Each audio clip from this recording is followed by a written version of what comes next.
আজকে দেওবক মাদ্রাসায় কিছু একটা ঘটেছে, এটা সারা দেশে সোশ্যাল মিডিয়াতে অনেকে আপনারা দেখেছেন।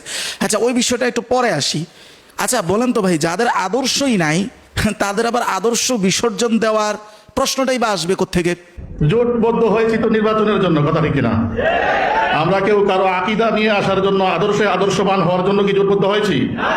জমিয়তের আমাদের এক হজরত মনির কাসিমি, উনি বলেছেন ওনারা বলছেন যে বিএনপির সাথে জোট করতে ওনারা আদর্শ বিসর্জন দেয় নাই। আল্লামা মামুনুল হক সাহেব আদর্শ বিসর্জন দিয়েছে, এরকমটাই বুঝাতে চেয়েছেন। এখন কথা হলো ভাই, এই আমাদের হজরত মনির কাসিমি সাহেব বহুবার বলেছে, এটা নেটে অ্যাভেলেবেল আপনি পাবেন, যে যাহা বিএনপি তাহাই জমিয়ত, যাহাই জমিয়ত তাহাই বিএনপি। কথাটা খুব মাথায় রাখেন। রাসূল আকরাম সাল্লাল্লাহু আলাইহি সাল্লামও ইসলামী রাজনীতির স্বার্থে ইয়াহুদিদের সাথেও জোট করেছেন। মদিনা সনদের একটা মূল বিষয় আপনারা জানেন, ইয়াহুদিদের সাথে রাসূলুল্লাহ সমঝোতা করেছেন। এটা কোন ইয়াহুদি? আল্লাহ যাদের ব্যাপার বলছেন লাতাজিদান্না আশাদ্দান নাস আদাওয়াতাল লিল্লাযিনা আমানুল ইয়াহুদ, যে মুমিনের সব থেকে বড় বিরোধিতাকারী হবে এরা, তাদের সাথেও ইসলামী রাজনীতির স্বার্থে জোট করতে হয়েছে। এটা যদি এরকম হইতো, রাসূল যদি নাউজুবিল্লাহ যদি এরকম বলা হইতো, কেউ যদি বলতো যাহা ইয়াহুদি তাহাই নাউজুবিল্লাহ মুসলিম, যাহাই মুসলিম নাউজুবিল্লাহ, এই যে মানে আদর্শিক স্লোগান, এটা তো কোনো কৌশলগত জোট থাকে? কৌশলগত জোট থাকে না, এটা আদর্শিক স্লোগান হয়ে যায়। জমিয়তে ইসলাম ঠিক সেই কাজটাই করেছেন। প্রশ্ন আসতে পারে, তো বিএনপি কি বিএনপি মুসলিম অমুসলিম সেটা ব্যক্তিগত প্রশ্ন না। ব্যক্তিগতভাবে কেউ যদি তার ইমানের সব শর্ত ঠিক রাখে, তারপরেও সেটা ইসলাম বহির্ভূত অবস্থানকে সমর্থন দেয়, তাহলে সে ইমানদার বটে, তবে গুনাহগার। এই গুনাহ আল্লাহ ক্ষমা করবেন না, শাস্তি দিবেন, এটা তো আল্লাহর বিষয়। কিন্তু দলীয় যে আদর্শ, ওই আদর্শ সরাসরি ইমানের সাথে সাংঘর্ষিক। প্রত্যেক জাতির মূল পরিচয়টা কিন্তু আদর্শের উপরে হয়, মুসলিম হোক ইয়াহুদি হোক। আপনি যখন এইভাবে অবাধে বলবেন যাহাই ইয়াহুদি তাহাই আপনি, যাহাই আপনি তাহাই ইয়াহুদি, এটা আদর্শিক স্লোগান হয়। এটা আর কোনো কূট কৌশলের মধ্যে অন্তর্ভুক্তই থাকে না, কারণ যাহার মূল অংশটাই তো আদর্শ। যদি তর্কের খাতিরে মেনেও নিতে হয় যে এটা আদর্শিক স্লোগান না, এই জামানার জেনজি ওলামাই কেরাম এটা খুব ভালো করে বুঝে, যদি ধরেও নেই তর্কের খাতিরে, তারপরেও এরা কেন রাজনীতি করে? এই জমিয়তের ভাই যারা, জমিয়তের জন্মটাই হয়েছে সেই ভারতের জাতীয়তাবাদকে প্রতিষ্ঠা করার জন্য। মানে জন্মলগ্নটাই একটা কুফুরি অবস্থানকে শক্তিশালী করার জন্য। আজও তারা সেই অবস্থানের উপরে আছে এবং তারা স্পষ্টভাবে বারবার বলেছে যে গণতান্ত্রিক রাজনীতিতে তাদের দৃষ্টিতে ইসলাম আসা সম্ভব না। তাহলে রাজনীতিটা করেন কেন?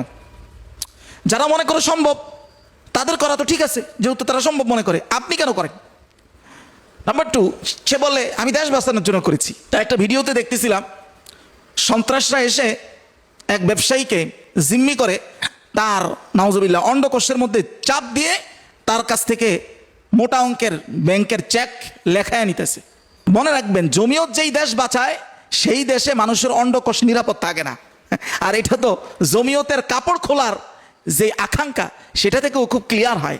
আরেকজনকে দেখলাম, মাওলানা মওদুদুর রহিমাল্লাহর ব্যাপারে বলতেছে, সে আমাদের বেতনভুক্ত কর্মচারী ছিল, অর্থাৎ আল জমিয়ত যে পত্রিকা ছিল শুরুর দিকে, অর্থাৎ ভারতে, সেই পত্রিকার সম্পাদক ছিলেন হচ্ছেন সৈয়দ আবুল আলা মওদুদুর রহিমাহুল্লাহ।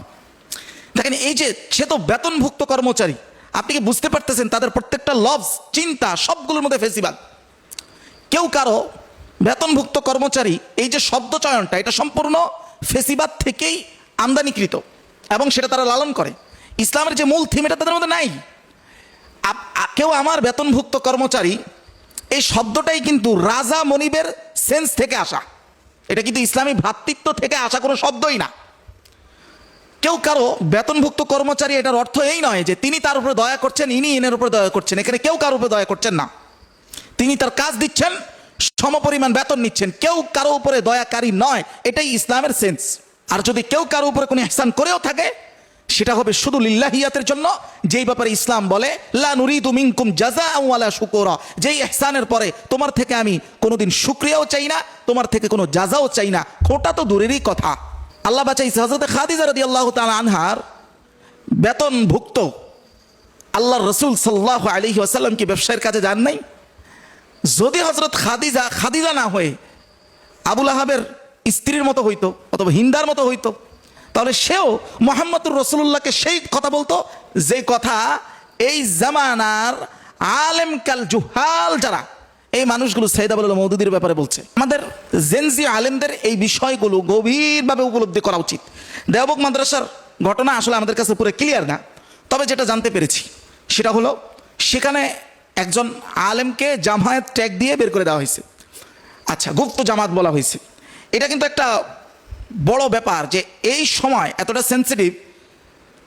এমনও হতে পারে একজনের সাথে আরেকজনের ব্যক্তিগত রেশারেশিকে জামায়াত ট্যাগিংয়ের দিকে নিয়ে যাবে, যেটা করতো ফেসিবাদী সময় আওয়ামী লীগ। সেই একই ফেসিবাদ, শুধু পার্থক্য হলো আওয়ামী লীগের হাতে অস্ত্র ছিল, আমাদের হাতে অস্ত্র নাই। ফেসিবাদের ধরন কিন্তু সেম। কারণ এই সত্য কথাগুলো আমার বাপদাদার বিরুদ্ধে গেলেও আমার বলতে হবে। এই জন্য কারণ আল্লাহ নিজেই বলেছেন সূরা নিসা 135 নম্বর আয়াতের বর্ণনা, ইয়া আইয়ুহাল্লাযীনা আমানু কুনু কাওয়ামিনা বিল কিসতি শুহাদা লিল্লাহ। আল্লাহ এখানে ন্যায়পরায়ণতা এবং সত্য সাক্ষীর কথা বলতেছেন। কেমন সত্য সাক্ষী? যেই সত্য সাক্ষী ওয়ালাউ আলা আনফুসিকুম, যদি তোমার নিজের বিরুদ্ধেও যায়, আউল ওয়ালিদাইনি, তোমার বাপদাদার বিরুদ্ধেও যায়, সেই বাপদাদা হোক আপনার জন্মদাতা অথবা আপনার ঘরানাগত, এক কথায় আপনার নিকটস্থদের বিরুদ্ধেও যদি যায়, আউয়াল আকরাবিন, আপনার নিকট আত্মীয়দের বিরুদ্ধেও যদি যায়, আল্লাহ বলেন সেই সত্য সাক্ষী তোমাকে দিতে হবে। এখানে যে ফেসিবাদটা জেনজি ওলামায়ে কেরাম এখন এটা বুঝতেছে, এটা খুবই ভয়ঙ্কর। আপনি দেখেন একজন মুসলমান, আল্লাহ যে জায়গায় বলছেন ফাআলকাউ ইলাইকুমুস সালাম আলাস্তা মুমিনা, যে তোমাকে সালাম দেয় তাকে তুমি মুমিন ছাড়া অন্য কিছু বলিও না, আল্লাহর কালাম। এর কোনো বাস্তবতা, মানে এই আয়াত তাবিজ হিসাবে ব্যবহার ছাড়া আমাদের ঘরানা এর কোনো বাস্তবতা নাই। মুসলমান মুসলমানের সাথে মিশলে সেটা বরদাস্ত করতে পারে না, কারণ ভিন্ন ঘরানা, তার ঘরানা না, তার চিন্তাকে পরিপূর্ণ অ্যাকসেপ্ট করে এমন কোনো ঘরানার মুসলমানের সাথে যদি সে মিশতে দেখে, সে তাকে বরদাস্ত করতে পারে না। সে তার মালের হুমকি হয়ে যায়, সে তার জানের হুমকি হয়ে যায়। কতটা ভয়ঙ্কর ফেসিবাদ, যেটা ঘরানা ভিত্তিক ইসলামের ব্যানারে হচ্ছে। সূরা মুমতাহিনার 8 নম্বর আয়াতের বর্ণনা আল্লাহ বলেছে, লা ইয়ানহাকুমুল্লাহু আনিল্লাযীনা লাম ইউকাতিলুকুম ফিদ-দীন ওয়া লাম ইখরিজুকুম মিন দিয়ারিকুম আন তাবাররুহুম ওয়া তুকসিতু ইলাইহিম ইন্নাল্লাহা ইউহিব্বুল মুকসিতিন। আল্লাহর কাছে ইনসাফের মানদণ্ড কি?